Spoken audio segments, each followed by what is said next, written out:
Okay guys, we here at a dive center in the Maldives, and we had to introduce the HIRA risk assessment and hazard identification program, and we'd like to just walk you through some of the things that we do when introducing the program to facilities and what we look out for. Now, Fransha, you've been involved with this for quite some time. We all know that Dan's about safety and trying to promote it and educate, I guess, the diving pros and general public out there. But, I mean, why did we really sort of start up this program? Well, as you know, in our mission, we're all about dive safety and making sure that every dive is a safe dive. Yeah. The best way to start that is to instill that culture into the diving center so that they firstly take care of their own people, take care of the equipment, and then take care of our members and the divers in general when they go out to sea. And by making them understand where the risks are, where the risks actually exist, they're then able to prevent the accidents happening and not react afterwards and try and fix things afterwards. But through understanding solidly what the hazards in their workshops and the dive center and the dive boat are, they can change the way they think, change the way they plan things, and once again prevent accidents and incidents from actually happening. Well, I guess the challenge that I face sometimes introducing the Diving Safety Partner Program and HIRA to facilities like these, they've been running for a while, they're well oiled, they get their things sorted. They almost look at me and they say, well, we've got these things in place, we've been running for a while, so what is it that you guys want to teach us many times? And I think it's not so much about teaching, but creating, some awareness of certain things that we might be doing, or they might be doing, but they're not aware of there's a better way maybe to do it, or I guess sometimes there's some legal aspects or health and safety aspect, whether it be staffing, your clients, how you work with your equipment, all those kind of things. Okay, what we usually find at a dive center is that they focus on the client, and they need to make sure that the client has an accident-free dive. They do take care in the workshops, so they make sure that the environment for their staff is adequate. What they don't often understand is the longer term diseases and influences it has on the diving staff. For instance, noise, poor lighting, they don't give them the right protective equipment in the compressor room, and we know now that if you have levels that seem to be comfortable enough to work in, the longer term effect of those noise levels is deafness at a later stage. And in reality, those staff members are allowed to come back to the dive center and actually claim compensation for the fact that they're suffering from what we call an occupational disease. And the laws in most countries are quite strict about this, and they will then go back to the dive center and make them pay for causing deafness in the staff member. That's one example. We have staff members cleaning equipment, getting conditions on their hands as a result of exposure to the chemicals they use. Well, I mean, that's interesting. I mean, I've come across where guys are using stuff because that's what I was told to use. I kind of know what it does, but they don't necessarily know how to treat a spill, say in the eyes or on the skin or whatever, and they don't know where to find the information in the leaflets that come with the different products. So those are kind of things that are highlighted, I guess, when we do this program. But another challenge I find is you go to places and they say, well, we've got a high staff turnover, so I just teach somebody something now and then they kind of move on again. But I say to that, it's great, because if you've got a nice program like this, even if the staff member leaves, they then take that knowledge to another dive center where they'll be working, and hopefully they'll spread that sort of way of thinking there, and so grow this whole program, I guess internally, as opposed to just Dan, because it's just not Dan, this is for everybody else. Absolutely, we don't just focus on the Dan diving centers either. We try to instill a philosophy of them, an awareness that they change their mindset. So when they see something new, they approach it by looking at what are the risks to the people, what are the hazards actually, and are these hazards really real to the staff members, to the divers, even to their business? Because HIRA is not only about protecting clients and protecting people, it's about protecting assets and protecting the business at the end of the day. So we try to, the word is not indoctrination, but we try to make them aware in the longer term that one continues this process. Doesn't matter where you work, doesn't matter what the dive center looks like, doesn't matter how much money they've got to fix things. You have a mentality, we have what we call a culture of safety in each member of staff's mind. So when they approach something new, they tackle the thing consistently and identify what is hazardous to the environment. Well, I think that speaks to sort of SOPs or procedures in place, and paper sort of trails and checklists and all those kind of things that people can actually use to make sure that they're doing things correctly. It might be a pain setting it up at first, but once it's in there, you can either just revise it or update it when need be, I guess. Well, what we would really ultimately like to do is to make this the way they do things. So they don't have to do an extra add-on, it's just the way that they operate. And it's not just about paper. Paper cannot protect you in the daily operation. Paper only protects you afterwards. If there's an accident, if a person comes back to you with an occupational injury, you can say, but I did train you, here are the reports, here are the records of your medical assessments, and what you're now asking for is beyond what we could have planned for in the beginning, and that's where the legal process generally tends to be in favour of the business, because the business took reasonable precautions to prevent these things from happening. So it's not intended to be another burden. It's intended ultimately to change the way they operate, and that becomes the norm to them. And once it's the norm, they can very quickly identify new things that might have hazards in them. Yeah, well, I guess a lot of introductions and talking about the program, but at the end of the day, we would like to visit a centre once they've reached a certain level and assess certain parts of the business that's available to us, and then provide them with a fairly or quite a detailed report which they can work through and address if they like. But I mean, typically in this place we're standing now, this is the instrument workshop, I guess, Francois. So just at a glance behind you, I can see everything kind of looks clean, organized. I mean, what are typically the things we would keep a lookout for here? So we look out for lighting. Okay. And if they're working with chemicals, we want to make sure that they're either extractor fans or they have personal breathing apparatus. But really, when we walk into a workshop, when we see the tools in place where they should be, the tools are clean, the workspace is clean, the desks are at an ergonomic height that the person doesn't become and get backache. So like guys can stand comfortably, I guess. They can pack things out, but at this height here, they can actually work very comfortably without ending up with backache. So what is really important though is we don't come in and have a checklist and say, where's this, where's that, where's the next thing. We walk in and we try to go through with them and say, this looks great, but have you thought about the following, or what do you do about the following? And our focus is on what the real issues are, not a list of everything that people might want to see. So take home message, Dan's not the police telling people what to do, but rather working in conjunction with the diving business. So we're not auditing, we're making sure that they understand, and when we leave, they've got to apply that understanding. We cannot apply it for them. We can assess what we see on the day, we give them an assessment report based on what we find, and we discuss those findings with them. But the takeaway message is the dive centre has to continue with the process. We cannot hold any responsibility because the day we leave, they might want to go back to how they were doing before. That's their decision, it's their responsibility. Well, I guess some other areas that we could highlight would be the filling station, I guess, where people store their gear. We can maybe have a look and walk around to show the viewers. I don't know, paper and offices. Never forget about the admin places, the teaching places, even reception and the retail places. All of these places have hazards in them. They might have unprotected electrical equipment, they might have insufficient lighting for the students in the class. Of course, bearing in mind that we are on a resort, we try to use natural lighting, we try to use natural ventilation, so one doesn't want to come in and expect everything to be as you might find in the city. But it still has risks that we need to identify for them and that they can understand. Well, important is that, I guess, when you talk about Dan and safety and all that, you would think that it's just about the diving part of the business. And in fact, this takes the global, sort of a global look of or at the business, I guess, not just the diving part. All right, well, let's have a walk around and show you guys what the folks have here. Hang tight. Okay, so Francois, this facility in the Maldives, Pro Dives on Kuredu Island, it's quite a unique setting. I mean, not all dive centres would have a chamber as we have at the back here, and then just at the to the side we've got a small clinic, so that's quite unique, and I guess it's a different level of dive centre this to your average sort of resort type centre or place out in Mozambique or wherever you might be, I guess. Well, I think the most important thing to understand is this is a very, very busy dive centre and it's very remote.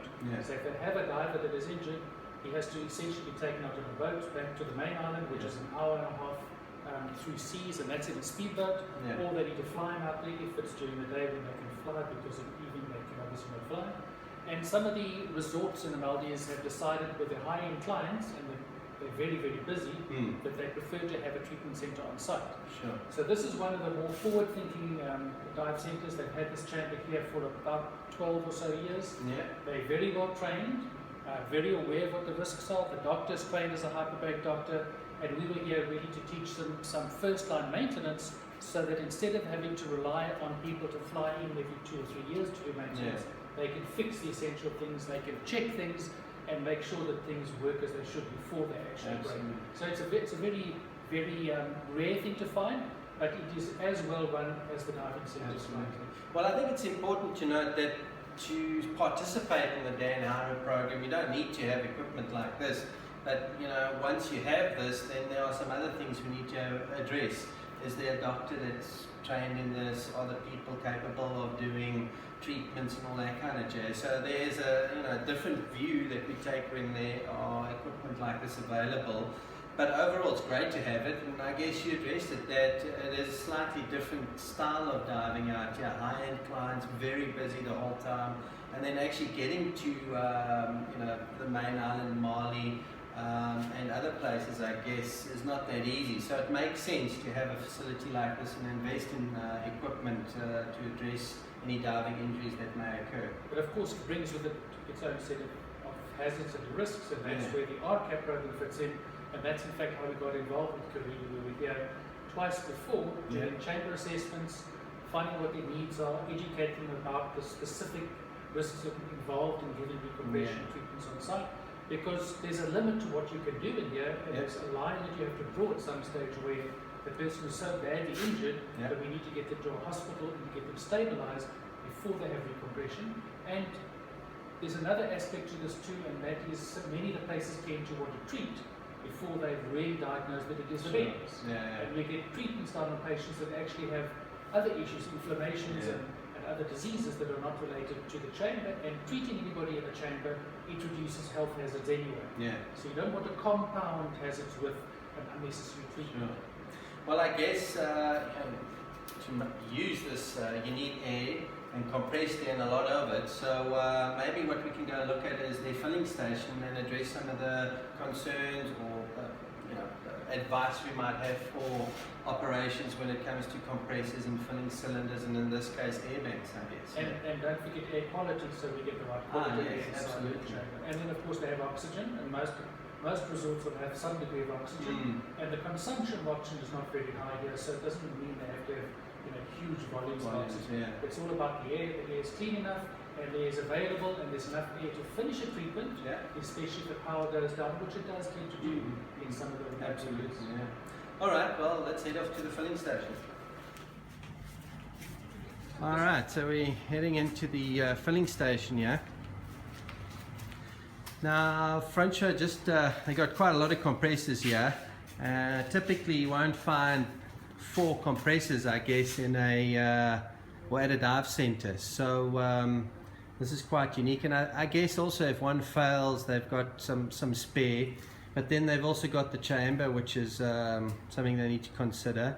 But from our side, what are some of the things, if we come in and have a look with the HIRA at compressors, what would be some of the main things we'd focus on? Let's just go through the whole list. Of course, the most important is the place clean. The intakes to the compressor, are they coming in from a clean space or they're coming from some contaminated space? That's going to give you your initial quality of air. Then we have a look at the compressors to see that they look visually not covered in oil but well maintained. We might have a look at the program they use for changing of their filters. Are they doing it regularly enough? But that we can pick up when we do the air quality, which is a separate aspect of the HIRA. And then we generally want to see, in this case, there are 4 compressors. They clearly do a high volume of filling. And are they connected correctly? Are they connected to the same filter systems? Are they independent from each other? And that's pretty much it. We don't get involved in the actual equipment other than a glance at it. We have a separate training program for compressors to give them an overview of the compressors. Then we are obviously very concerned about the noise levels, and we possibly come in with an iPad application that gives us a basic indication of the level of noise, and if it's above what it should be, we look to see that they provide their staff with hearing protectors and that they have a policy of enforcing that. Because very often we do walk into a facility where they have ear protectors and they're around the guy's neck. The guy's working on the compressors, they're running, it's noisy, and his hearing protection is around his neck. And the implementation of that policy is really important, that the facility understands that you can't just give them hearing protection, but you've got to make sure that they actually use it. Yeah.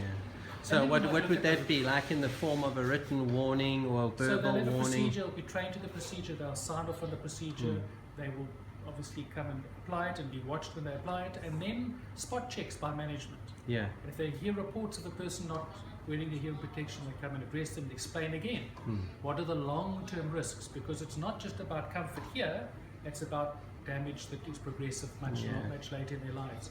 And then if they've been educated and given a few verbal warnings, then the management must draw a line and say, if you're not prepared to do this, we're going to either put in some sanction, perhaps make you work extra hours or withhold pay, but ultimately you will then be prohibited from working in the compressor room, and if you don't have other skills to be used elsewhere and be retrained elsewhere, that might mean the end of your career as a compressor filling person in that facility. Well, I'd like to maybe just have a look at the equipment storage area and rental section, because this sometimes might be overlooked, and I guess things that we'd look at there would be ventilation, that it's cleaned and all that kind of stuff. Again, the hygiene, that the stuff is not stacked up very high where it can fall on people, that they can move around inside, that the lighting is correct, in many aspects that we look at. All right, well, let's go have a look at that then.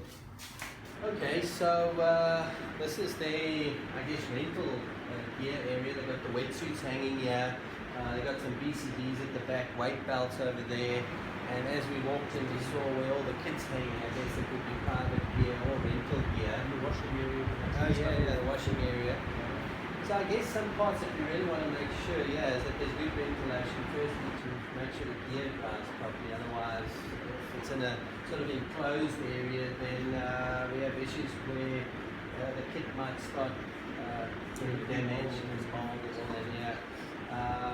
So what else we look for is the good lighting, so we can actually see what they're doing. They don't drop the weights on their feet because they can't see where they are. Yeah. Nothing is stored up, nothing heavy is stored up at a height where removing it might present a risk to them. As you said, good ventilation, good natural light coming in, and of course everything well organized so that one knows where to find stuff and you don't go and take the wrong equipment and you end up diving with the wrong weight project. So very well organized, and when you walk into a facility like this that is so well organized, you instinctively get a good feeling that these people really know what they're doing.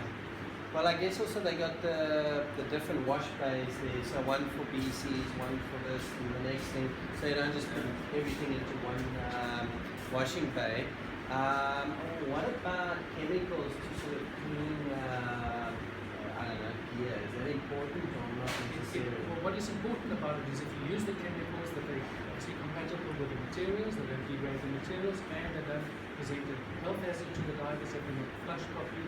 And bear in mind that some divers might be sensitive to some chemicals, so you really need to be very careful. That's why, as a general rule, we like to use things like normal detergents that you might find at home, so that we know we're not going to get a reaction. We won't use flavoured stuff that is added components to make it smell nice. We won't use chemicals that might react in some people. If you do use chemicals, you need to study the material safety data sheet to determine who might have allergies and then what to do if someone reacts to that. So keep it simple, it's much safer that way. You're going to have less complications into that. Well, I think we'll wrap it up here, but just something to discuss as a closing thought would be your regulators and the things that, the more technical, advanced kind of equipment at the centres. These need to be serviced on a regular basis with the correct parts, and then a good documentation system should be in place so people can keep track when a thing was serviced, when it was put back, or if there were defaults. And if there was a problem with the regulator, I guess also logging the near misses. We would like to know about that. That's a separate aspect which we'll touch on in a moment. But really what you want to see in a workshop like that is, do they use at least original, as close to original parts, so you don't end up with premature failures because the O-rings are not secure, because the size is incorrect, that they clean correctly, and then most importantly that you test them afterwards, and we like to see that they have some test bench where they can make sure that their second stage pressure coming out is correct, their safety valves on the way be reinstalled, and that they function test them before they send them out in the field, and don't forget about cleaning tools. In terms of what you mentioned about monitoring, we like, once we've got a HIRA program working and the people have this culture of safety and they're implementing new procedures, that they then monitor and see are they getting reduced numbers of near miss is more important than accidents. Yeah. Because a near miss is a warning, it's a chance you're given Yeah. where you have the incident but you don't suffer the consequence. Okay. And those are very good learning opportunities for us. We report them as a near miss, but we add that to our statistics of incidents. And our primary goal is to try to reduce those incidents from happening. If they're not being reduced, we need to go back and have a look at our risk mitigation steps. Obviously, you're missing something. Most of the time, it's awareness and training that is likely leads to those incidents. Well, as you can see, it's an ongoing, it's almost like, a continuous circle of looking at what's in place, addressing issues, going back to it, it just keeps... We want to make it real. We want to make it something that can be natural. We don't want to keep thinking, let me add this on to what I'm doing.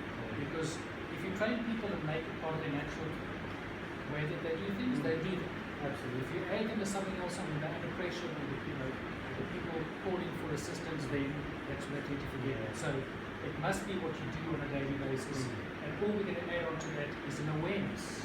To look out for things that might change, to look out for a ladder that might catch somebody's finger, and stop that before it becomes an issue.